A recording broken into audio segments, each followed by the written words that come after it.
faly mitondra ny arahaba indray ho antsika rehetra izay manaraka tsy tapaka izao fandarana izao eto anivon'ny onjapeo sy eo amin'ny sehitry ny Facebook izay sehatra afahantsika mifampahery mandritra ity herinandro ity moa ny lohahevitra lehibe de ny hoe lay Andriamanitra fitiavana ka ny tanjontsika dia ny atsapa bebe kokoa hatrany ny mahandriamanitra fitiavana an'ilay Andriamanitra zay inotsika sy ny akony zany eo amin'ny fiainantsika afahantsika manatona azy bebe kokoa hatrany koa ny lohahevitra amin'ity manaraka ity faharoa mo ny androany zany dia hoe teny mpitiavan'Andriamanitra lay tenin'Andriamanitra feno fitiavana azontsika nambarana azy ihany koa zany izay koa alohan'ny rosotsika lalindalina ijerenan'izay dia iroso eo amin'ny fametrahana izao fotoana izao ambavaka isika satria everitsika fa amin'Andriamanitra n'Andriamanitra dia ilaintsika amin'ny mahavoafetrantsika ny asan'ny fanamasina atakaratsika izany sitrapon'Andriamanitra ny amin'ny fitiavana izany koa manasa antsika amin'ny fitiavana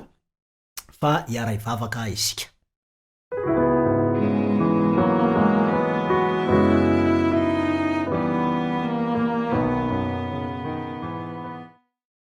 rainay tsara indrindra zay any an-danitro rainay amin'ny alalan'i Jesosy Kristy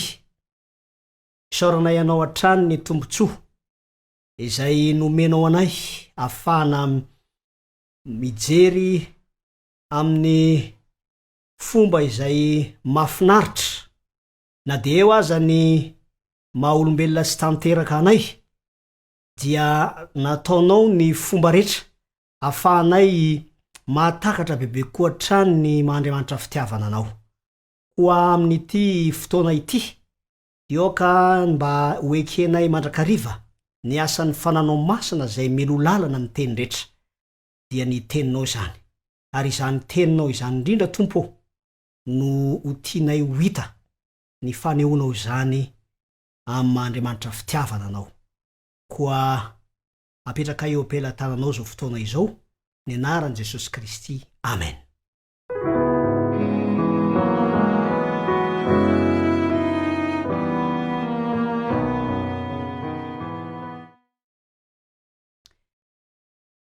tiantsika ny hamintina foy izay efa hitantsika omaly alohan'ny rosotsika amin'ilay lohahevitra izay iarahantsika amin'ity fotoana ity omaly isika de nahita fa Andriamanitra ao amin'ny fitiavany dia manana fikasana tsara izy ary zany fikasana tsara izany no maheto asy anao mbola ananantsika tombontsoa ananantsika fahavelomana satria namorona antsika izy ao ihany koa ilay fotokevitra lehibe zay amin'Andriamanitra fitiavana azy dia maneho ny tenany izy ka io lafi ny fitiavana io no entiny miseho amintsika ny famindram-pony sy ny faharetany amintsika na dia tsy miala aza fa eo hatrany ny famarinany sy ny heriny ao anatin'izany ihany koa hitantsika omaly dia tsy hoe tiantsika fotsiny izy satria mampiasa miasa zany fitiavana zany fa izy mihitsy ilay fitiavana izay miasa ho antsika manana tombony kokoa ny ahafahantsika mahalala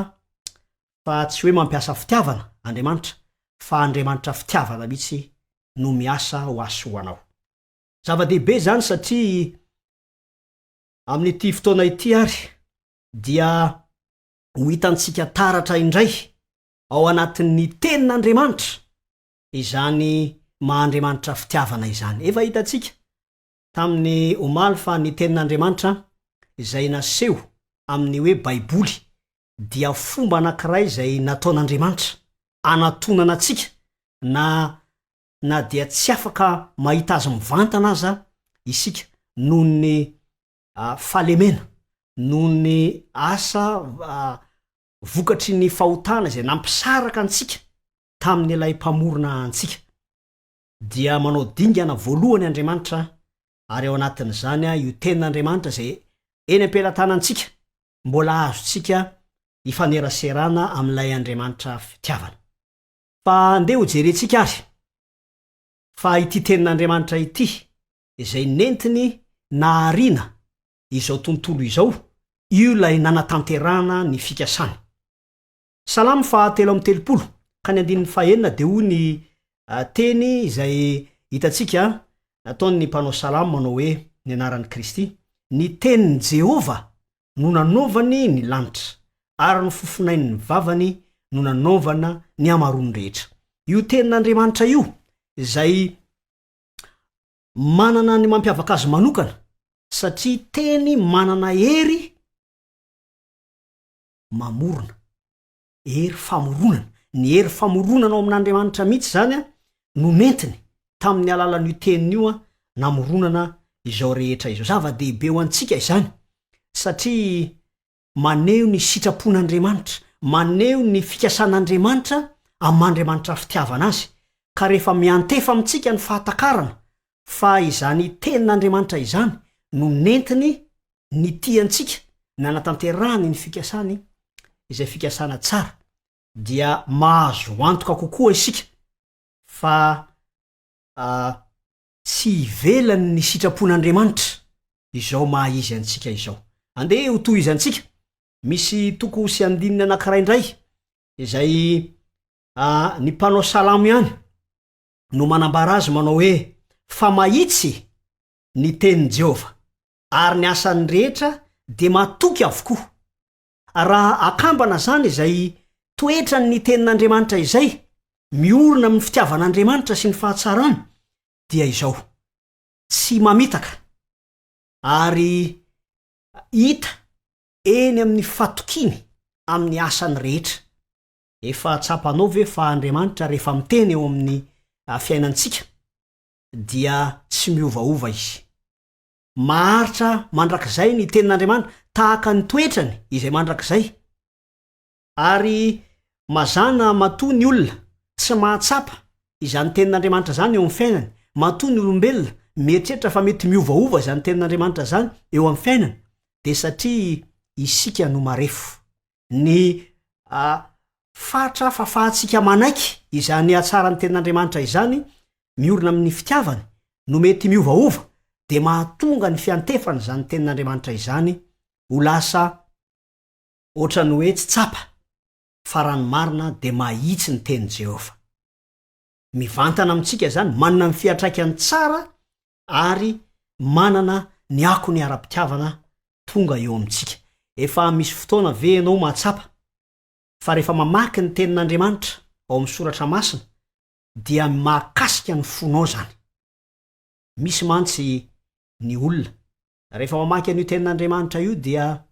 milaza izy toa manao hoe masiky zany tenin'Andriamanitra zany ho ahy. Angamba mety noho ny fahatsapany fa mafy loatra ny zavatra mahazo azy,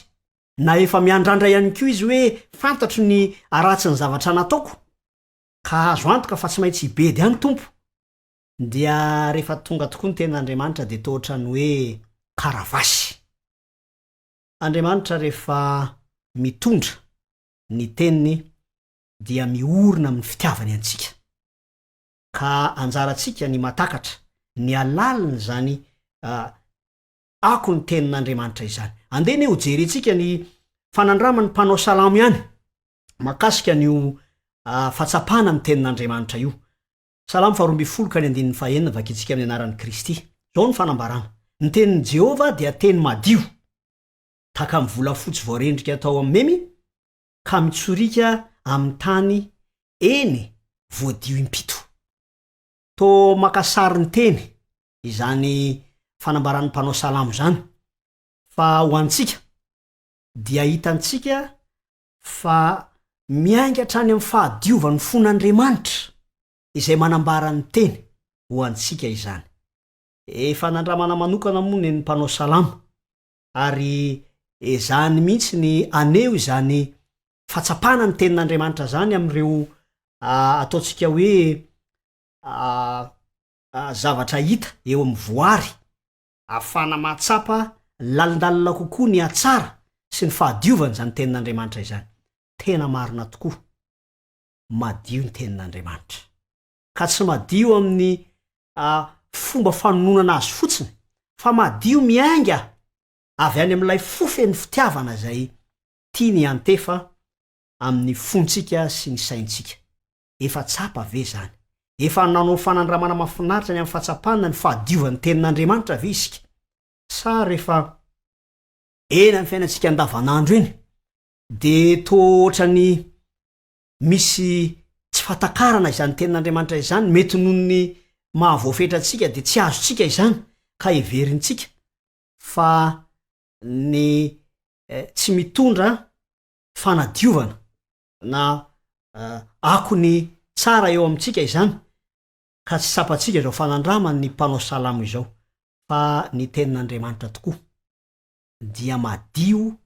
avy any amin'ny fiaingany hatrany amin'ny voalohany satria miainga avy amin'Andriamanitra izay manana ny fahadiovana izany. Teny mamy ny tenin'Andriamanitra ihany koa dia nataony ho mamy raha miantefany amintsika. Fantatsika ny dikan'izany hoe teny mamy zany. Any anatin'ny tokantrano dia eo amin'ny mpivady. Any anatin'ny zany tokantrano izany ray aman-dreny sy ny zanaka, ny tenin'ny zanaka makao amin'ny ray aman-dreny. Manahoana moa ny fahatsapana, ny fitiavana ao anatin'ny teny mamy. Impirimpiry moa ny fiadanam-po vokatry ny teny mamy anankiray zay azontsika. Efa tsapa ve tao anatin'ny fiarahantsika tamin'Andriamanitra fa teny mamy no entin'Andriamanitra ifaneraserana amintsika? Efa natsapan'izany ve isika? Fantatr'Andriamanitra mantsy ny toetra maha-olombelona atsika. Fantany fa nosarahany fahotana taminy ilay mpamorona ny maha-olombelona. Fantany fa noho ny asan'ny fahotana eo amintsika, indrindra ny hery ny fahafatesana izay miantona sy atao hoe manelohelo eo amin'ny fiainantsika, de to sarotra ho atsika ny atakatra ny sitrapon'Andriamanitra amin'ny fomba rehetra fa tian'Andriamanitra mihitsy ny mampiasa teny mamy. Io ilay antsoina ao amin'ny tenin'Andriamanitra manao hoe teny pasoavana. Teny pasoavana izay mifono fanantenana. Teny pasoavana izay manome toky anao. Mazana no ampiasain'ny maha-olombelona atsika fotsiny ny hoe rariny loatra raha mba atao hoe treromin'Andriamanitra isika satria manao ny tsy mety amin'ny maha-olombelona atsika aloha dia zany no fironana ao anatintsika. Misy fotoana Jesosy Kristy rehefa nifanehitra tamin'ireo mpitondra fivavahana jiosy dia mamaky isika mahita nyreny teny manao hoe loza nareo mpanora-dalàna sy fariseo. De rehefa isika olombelona no mamaky azy dia ometsika ina moa zany intonation masika mihitsy izany tenin'Andriamanitra izany. Kristy tezitra amin'ny reto mpitarika jiosy reto. De rehefa mamaky an'izany isika de ataotsika amin'ny fitenitsika tezitra tokoa. Amaha-olombelona dia mandeha ho azy zany fironana izany. Fa rehefa mamaky any koa sika ny fanazavana ny tenin'ny Kristy de hoy izy hoe rehefa miteny an'io teny io Kristy am'ireo olona ireo, ireo antokon'olona ireo, dia kendakenda miambakavaka, kendakenda satria malahelo ny fony eo mpitenenana an'izany. Mety tsy ho haitsika zany amin'ny maha-olombelona atsika. Fa ho atsika rehefa sendra mahita olona iray manao zavatra tsy mety mifanohatra ary indrindra moa raha hoe miatra amintsika mihitsy zany atao hoe faratsiana izany ataon'olona iray, dia miakatra ihany koa ilay ao anaty ao ka ny teny zay mivoaka dia tsy tafavoaka intsony lay teny mamy. Fa Andriamanitra fitiavana, ny teny mpitiavana ataon'Andriamanitra fananarana zay ataon'Andriamanitra amintsika dia raiso fa andeny hojerentsika io fahatakaranaandriamanitra ny maha olombelona voafetrantsika io zay malemy efa reraka ny fon'ny olona nde jerentsika ao amin'ny Jakoba toko voalohany dia sehatra iray zay fanehoana ny tsy fananan'ny olombelona fahendrena ohatra iray ihany zany de hoy izy Jakoba toko voalohany 5 ny anaran'ny Kristy manao hoe raha misy aminareo na raha misy ianareo matsapa fa tsy manam-pahendrena aoka izy angataka amin'Andriamanitra io Andriamanitra io zay manome malalaka ho an'ny olona rehetra sady tsy mandatsa ary de omena azy zany evero anefa mahita faneho-pitiavana roa amin'ny alalan'izany tenin'Andriamanitra izany isika voalohany rehefa mangataka isika de manome malalaka izy teny nataony zany ary manaraka zany de tsy mandatsa izy fironana ratsy ao anatin'ny olona loatra mantsy ty mandatsa ity manome ihany aloha fa miaraka amina karazana kafara madinidinika karazana ohatrany hoe latsa fa ny tenin'Andriamanitra dia teny tsy mandatsa na de indraindray aza maha olombelona rarina raha tokony andalo fantatsana isika noho ny fiodinantsika tamin'Andriamanitra manana fo miodina sy mikomo mantsy ny fon'ny olombelona kanefa de mbola aseho ny tenin'Andriamanitra fa tsy mba mandatsa izy ary rehefa manasa antsika izy angataka fahendrena manasa antsika izy angataka aminy zay zavatra tiantsika angatana de tsy mandatsa izy fantatr'Andriamanitra loatra mantsy ny fahalementsika koa tiany ny ahatsampahantsika fa rehefa mangataka isika de miaino izy manome malalaka izy ary tsy mandatsa izy efa mba nandramanao teo amin'ny fiainanao ve zany fa isika mono mahalala inona ny fikasan'Andriamanitra eo am'izay tiatsika angatahina mety misy fotoana isika mangataka noho ny fahatakarantsika fotsiny diso ny fangatahantsika indraindray noho ny tsy fananantsika fahendrena na mangataka ihany isika any amin'ny andininy manaraka any mangataka ihany isika fa ho amin'ny filantsika manokana dia kanefa tsy mandatsa ihany ny tompo Andriamanitra satria Andriamanitra fitiavana izy ny tenin'Andriamanitra ihany koa io teny pitiavana io de miseho amin'ny alalan'ny teny fikasana raha teny fikasana no ambara ao amin'ny tenin'Andriamanitra dia manakambara betsaka am'izany ny tenin'Andriamanitra feno teny fikasana ao fa ndeo raisitsika lay anisan'ny teny fikasana lehibe fanambarana ihany koa izy io manoloana ny fiodinan'ny zanak'olombelona tampamorona azy Genesis toko 1 vakitsika zany amin'ny anaran'ny Kristy dia ampifandrafesiko ianao sy ny vehivavy ary ny taranako sy ny taranany izy anoritoro ny lohanao ianao kosa anoritoro ny ombela tongony efa miditra lalina kokoa eo amin'ny fiainantsika sy ny hoavintsika mandrakizay izany teny pitiavana zay nataon'Andriamanitra izany fanambarana satria teny fikasana maneho fa na dia eo aza ny asan'ny favalo izay mety anapotika ny planin'Andriamanitra zay miorina ao amin'ny Kristy zay mety ho torotoro mihitsy ny ombela tongony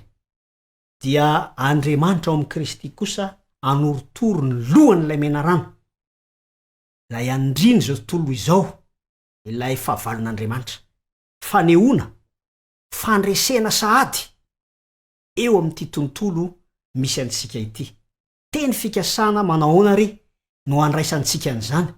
izany lay teny pitiavana izay mifono ny filazantsara manontolo mifanambaran'ny tenin'Andriamanitra izay manome toky sy fanantenana tsy zany ihany no ananantsika fa betsaka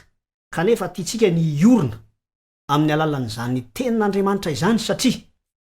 ny fiarahantsika amin'Andriamanitra ny finoantsika an'Andriamanitra de tokony iorina ny fanarahantsika an'Andriamanitra ny fanoloran-tenantsika de tokony ny ainga avy amin'ny fahatsapana manokana fa manao teny pitiavana amintsika Andriamanitra ary niantso atsika amin'ny mpitiavana izy tsy nanery ary na eo aza ny fahalementsika dia miantso atsika izy hiala am'izany faniasiavana izany ha tsy mandatsa izy efa tsapanao ve zany sa rehefa misy zavatra miseho amin'ny fiainantsika dia ilaza isika manao hoe ary tea maina avy amin'Andriamanitra mihitsy na kapoka avy amin'Andriamanitra mety isy fotoana tokoa mitady an'izany ny maha olombelona atsika avelan'Andriamanitra iseho reny toejahatra reny mbola ho hitantsika ao aoriana hoe inona moa no sitrapon'Andriamanitra ao anatin'izy ireny fa ny zava-dehibe de ity tsapanao ve tsapako ve fa ny teny mpitiavana zay ampiasain'Andriamanitra eo amin'ny fifandraisany amin'ny taranak'olombelona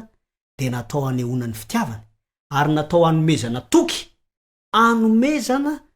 fanantenana azo antoka ny amin'ny hoaviny zao taranak'olombelona izao ary zasy anao no manana tombony am'izany fanambarana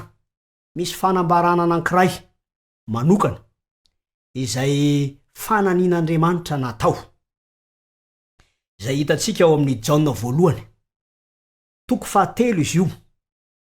ka manomboka eo amin'ny andininy voalohany nahoana no lazaina fa fanambarana izy io zao no voalaza amin'ny anaran'i Kristy endre manao ahoana ny fitiavana nasehoan'ny ray ho antsika de ny antsoiny antsika hoe zanak'Andriamanitra satria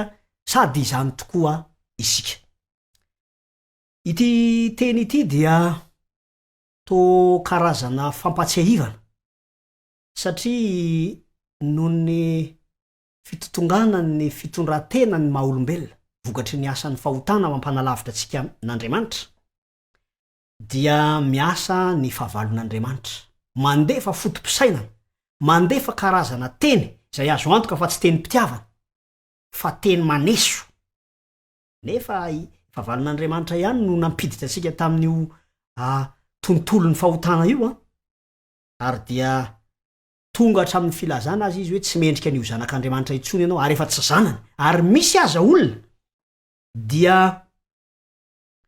ampiasainy ty fahavalon'Andriamanitra ity mihitsy ka milaza manao hoe raha tsy mahavita ny zao ianao tsy afaka ho zanak'Andriamanitra eto ry havana malala dia ambaran'Andriamanitra fa zanana isika akasy ianao ihany io ho antsika zay efa manana zay moa ny maha olombelona atsika mananjanaka fa raha maniasia ny zanatsika isika olombelona aza tsy tonga amin'ny filazana hoe satria naditra ianao nanao an'izao dia tsy ho zanako tsony mety noho ny maha olombelona atsika de mety tafateny isika noho ny atezerina manao hoe tsy mendrika an'io zanako tsony ianao fa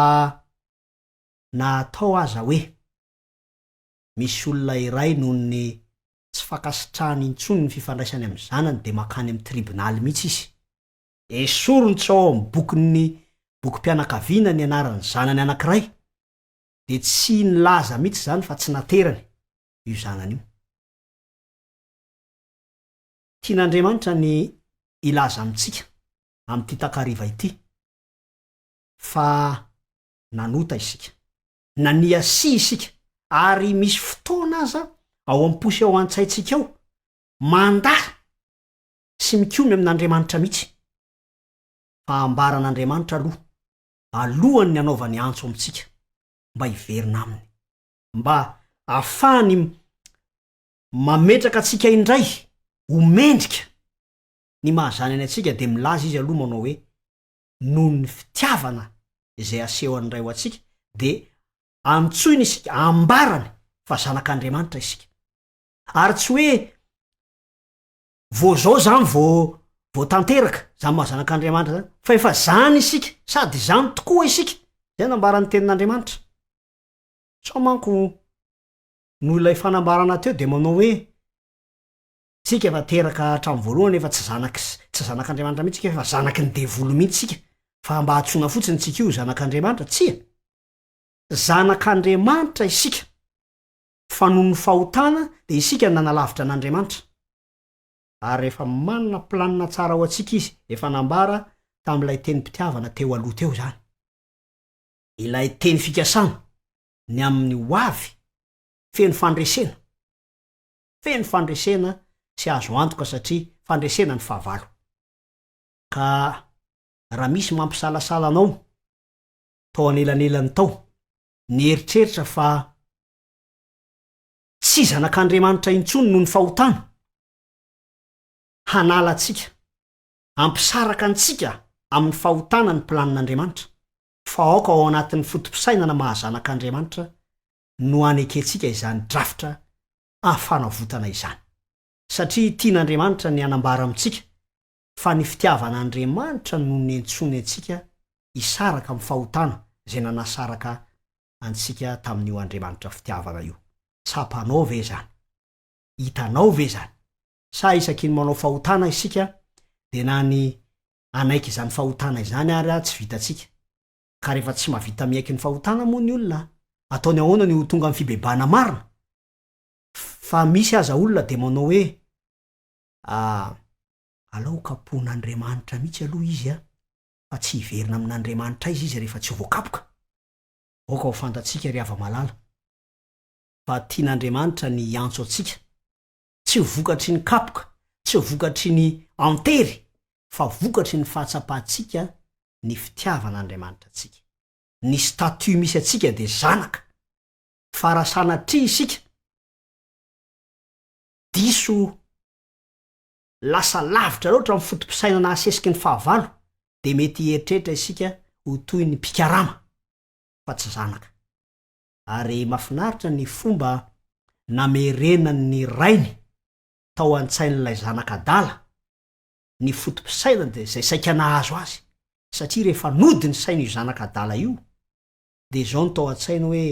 hiteny amin'ny raiko aho manao hoe mifona nanota teo anatrehanao sy teo anatrehan'Andriamanitra ny lanitra aho ka tsy mendrika ny atao hoe zanakao intsony. Kanefa dia notapena ny rainy izany teny izany tsy natao ho tody hatramin'ny farany, fa nasehoan'ny rainy fa zanaka izy fa tsy mpikarama akory. Amin'ity takariva ity dia tiako ny tondram-bavaka raha sanatria latsaka tao anatin'ny fisalasalana ianao satria mpanota toa,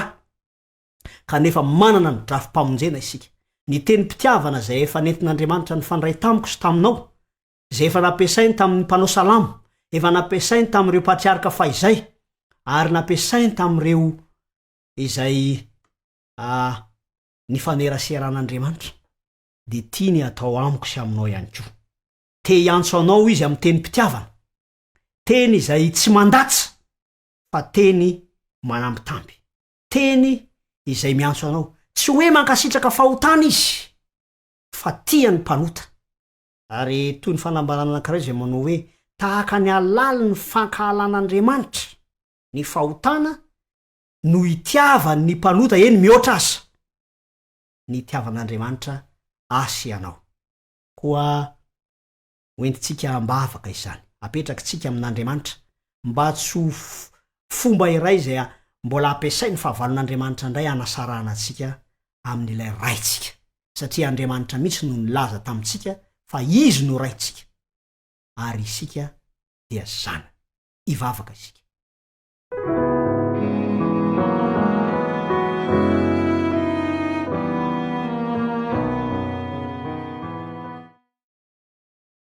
Rainay tsara indrindra zay any an-danitro, satria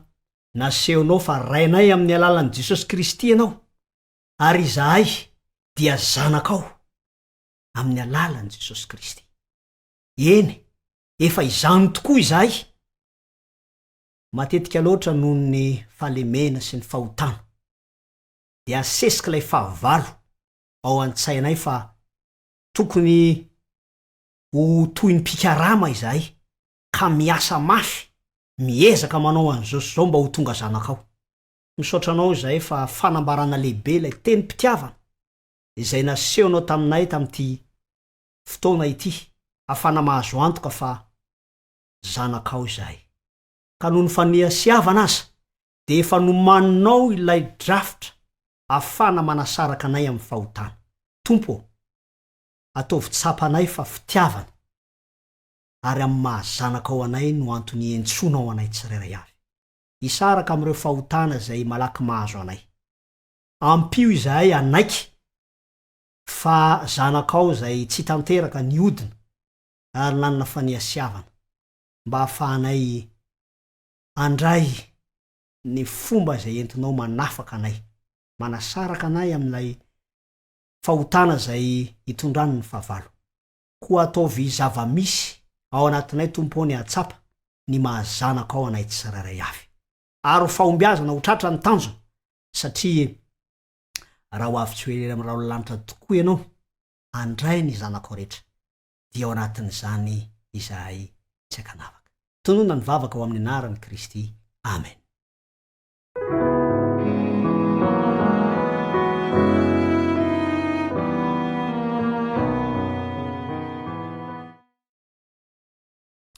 Ny fitiavana ihany koa dia manolotra. Ary izany no lohahevitra zay ho jerentsika rahampitso. Koa manome fotoana antsika tsirairay avy